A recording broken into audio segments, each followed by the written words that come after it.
Hey, how are you, folks? Jason Horowitz, glad to be with you here on CBSSports.com following Tiger Woods' statement apologizing to everyone, as he said, directly for everything that has happened since the incident right after Thanksgiving. Let's bring in CBS Sports golf analyst Ian Baker-Finch to break this down. He'll be part of the team covering the Accenture Match Play Championship on Saturday and Sunday on CBS beginning at 2 p.m. Eastern. And Ian, after covering Tiger Woods for so long as a golf analyst, what were your initial reactions to the way he handled today?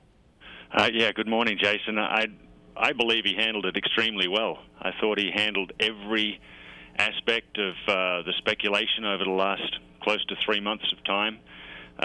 He addressed every situation extremely well. I think the only thing lacking in the entire presentation was perhaps a few tears at times when he mentioned Elin, but Tiger's such a focused individual. I'm sure he prepared himself very well for this moment. It was always going to be tough for him with everything there and the television in front of him, but more so his friends and his mother and his family sitting right there in front of him as he read his statement. But all in all, he addressed every aspect of the entire situation, and I thought extremely well. And the only thing now that we can all speculate on in the golfing world is when will he come back to play? Well, that is the next question, and he said he will play golf again, and he won't rule out this year. What is your gut feeling about when Tiger Woods will be back on the course? My gut feeling is he definitely won't be back until he's ready to perform at a high level, and if that takes a year, that's when he'll come back. If it takes 6 months, that's when it'll be. I had hoped it'd be for the Masters. I thought this year was such a great year for Tiger in the majors with the golf courses that we're playing in all 4 majors that suit him so well. And with the form he showed in 2009 after coming back from knee surgery, he was in great shape. So this is really, the main thing that he's going to focus on now. He normally focuses on his golf, but now he's got to focus on his family, on Elin, the kids, his friends around him, and put every effort he can, as he said in his statement, into becoming a better husband, a better father, a better man. And I know Tiger well. I've known him for a long time. He will put 110% into whatever it takes. And this is really just the first step on a long road and an uphill road to recovery. And that was the most emotion he showed during the statement when he referenced Elin, when he referenced all the comments made about he and his wife and everything that's happened over the past 3 months. But I want to ask you this, Ian. You said you know Tiger very well.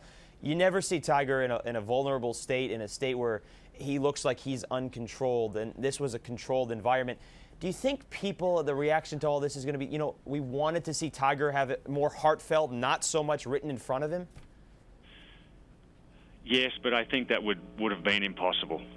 If you look at that 15 minutes that he stood up there in front of his friends and family and spoke from the heart in such a difficult situation, it would have been hard for him to do it any other way. And I really believe a lot of the aspects that he covered, he's done the right thing. Hey, leave my family, leave my wife and kids alone. They have nothing to do with this. I was the one that was wrong. I'm the one that you should be focused on here. I'm going to do my best to come back and be a better person. My wife is standing by me. Please praise my wife.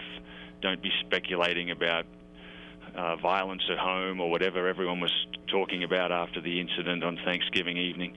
Those sorts of things I thought he addressed extremely well. And he looked into the camera. I don't know if you noticed, but there was only supposed to be one camera in the room.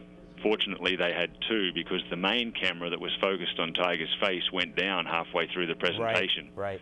And they had to get him with the side view camera. So fortunately for this whole debacle, it was they at least had an extra camera in there that helped save the day. But when the first camera was working, he was looking straight into the camera to really make his apologies at the right time. And I think he owed an apology to his fans and the golfing public, and I believe he addressed that. What about to other golfers themselves? That will be the other thing that happens this weekend as you're covering the Accenture Match Play Championship. And unfortunately for them, they're going to have to answer those questions today and throughout the entire weekend.